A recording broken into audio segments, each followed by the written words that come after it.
The strike is over a wide range of issues, with COSATU saying it is against the crippling economic crisis in the country, characterized by joblessness, poverty, and inequality. Which side are you on? Which side are you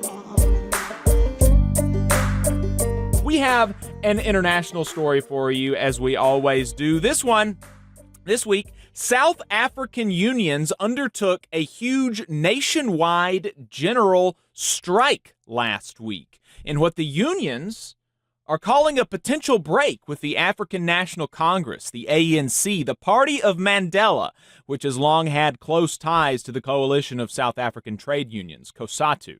The strike is over a wide range of issues, with COSATU saying it is against, quote, the crippling economic crisis in the country, characterized by joblessness, poverty, and inequality. Specifically, the biggest thing and the thing that they are highlighting is they are taking on unemployment. They're saying there are 11.3 million people out of work, and they are demanding jobs to put these people to work. They're demanding that companies also reverse recently executed, quote, retrenchments, that's what they call layoffs in South Africa, and that they not go through with currently planned ones. Calling out several companies by name in their press release, like Pick n Pay, which is planning to lay off 12,000 members of the South African Commercial Catering and Allied Workers Union.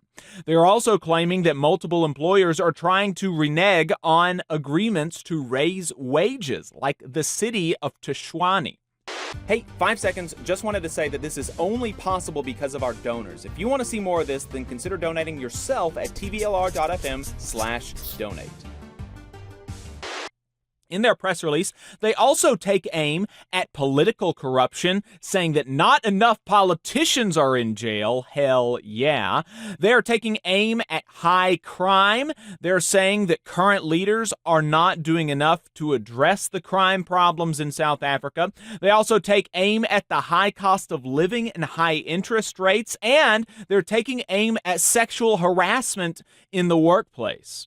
Now, for our American listeners, you might be wondering, how can they be striking over explicitly political subjects, right? You can't, or at least can't legally, go on strike against your private sector or public sector employer because you disagree with the policies of the government. But in South Africa, under their Labor Relations Act, the unions have secured protections for these types of political strikes. And COSATU already got confirmation that this is completely legal, and employers are barred from retaliating against them. Interestingly, for the political ramifications of this strike, COSATU spokesperson Sizwe Pamela told the People's Dispatch that COSATU now characterizes the African National Congress as, quote, a class collaborationist party, as it has taken the side of big capital against the working class in the, quote, class war that is long overdue. Pamela expanded in the interview with the People's Dispatch, quote, our position was that the neoliberal policy adopted by the ANC had led the country on a disastrous route. So we'd pushed for a change in leadership within the ANC. This is referring to a strike that happened in 2007.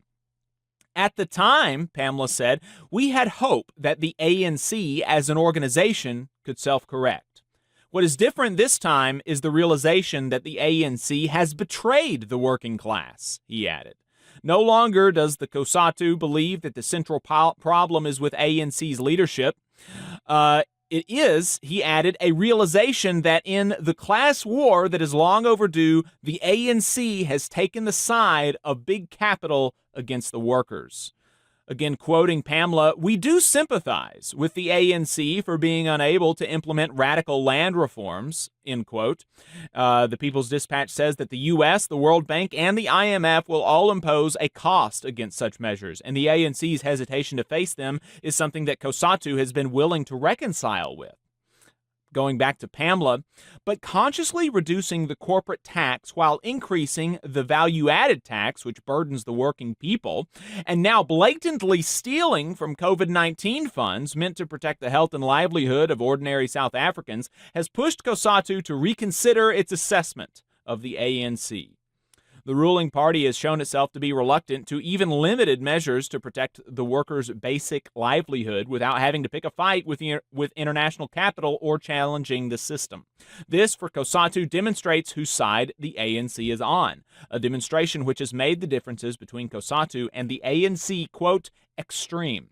When People's Dispatch asked what this implies for the future of the alliance between the ANC and COSATU, Pamela said, quote, "We don't have the mandate to abandon the alliance that was affirmed in our 2017 conference. But in our next conference, we will debate the meaning of the alliance. This will be a central question."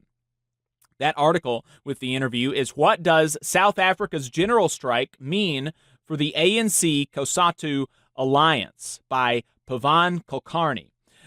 Definitely check it out. There's some more really good stuff there that I don't want to share because I do want people to read that article if you are so inclined. Don't want to take traffic away from that article. So check it out if you can.